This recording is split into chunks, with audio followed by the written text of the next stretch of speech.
Oke, Assalamualaikum warahmatullahi wabarakatuh.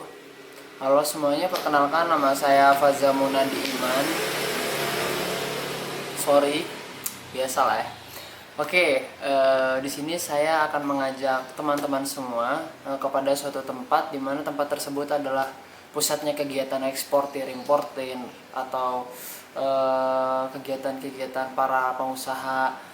Contoh seperti freight forwarder seperti itu ya. Dan di sini emang pada khususnya saya akan menjelaskan kepada teman-teman semua pengertian dari freight forwarder itu apa sih gitu. Dan di sisi lain saya juga akan mengajak Anda untuk melihat keadaan dan suasana di Tanjung Mas, Pelabuhan Tanjung Mas, berlokasi di Kota Semarang. Dan oke, nggak pakai lama ya, langsung aja kita berangkat. Check it out.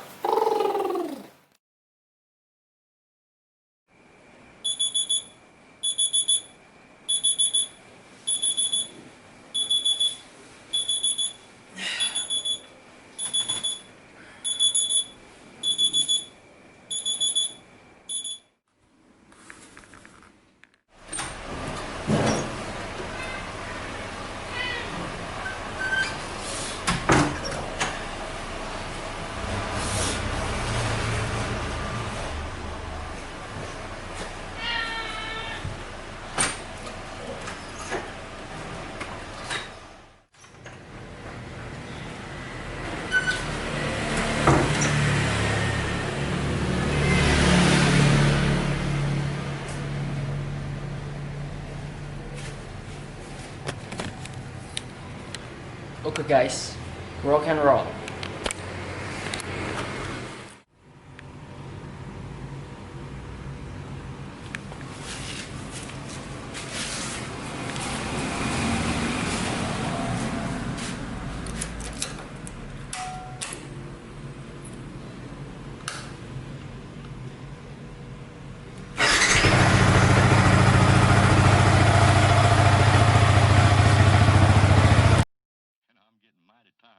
Trifling ways and are listening to that jackass Bray.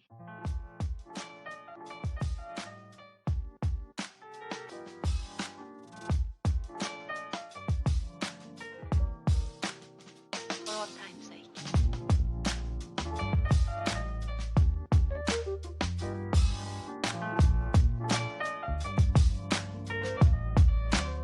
As time goes by. Pengertian freight forwarding ialah kegiatan pengangkutan barang atau komoditas dari pelabuhan atau terminal sampai ke importir. Pelaku kegiatan freight forwarding atau usaha jasa pengurusan transportasi disebut freight forwarder. Biasanya freight forwarder tidak memiliki alat transportasi sendiri, namun dapat mengadakan konsolidasi dengan perusahaan jasa angkutan untuk bertanggung jawab terhadap pengangkutan barang.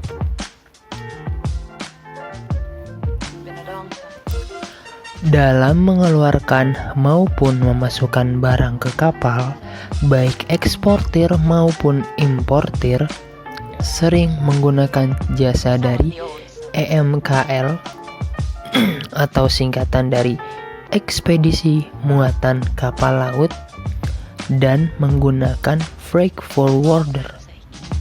Kedua badan ini khusus bergerak dalam ekspedisi barang. Freight forwarding dapat dilakukan melalui jalur darat, udara, maupun laut dengan karakteristik moda pengangkut masing-masing. Karakter moda-moda transportasi tersebut antara lain: 1. Kereta api. Dengan menggunakan kereta api, terdapat beberapa aspek yang dilayani bila proses pengangkutan barang menggunakan kereta api. yakni jaringan pelayanan atau rel terbatas. Dapat mengangkut barang-barang yang berat dengan volume yang besar.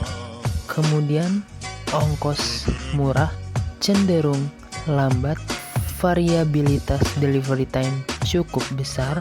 Jenis komoditas yang diangkut terutama adalah dari sektor industri primer seperti hasil pertanian, hasil tambang, dan lainnya.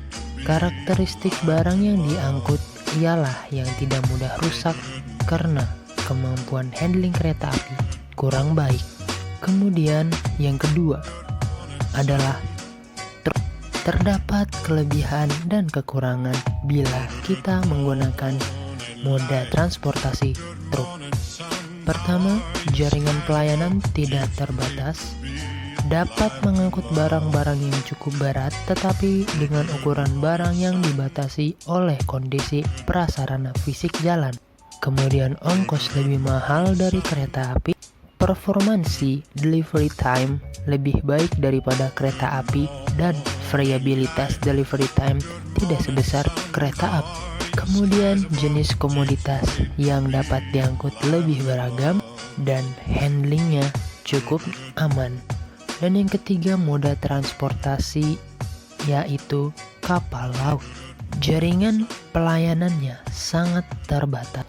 Berat dan ukuran barang yang diangkut lebih fleksibel. Ongkos paling murah di antara moda transportasi yang lain.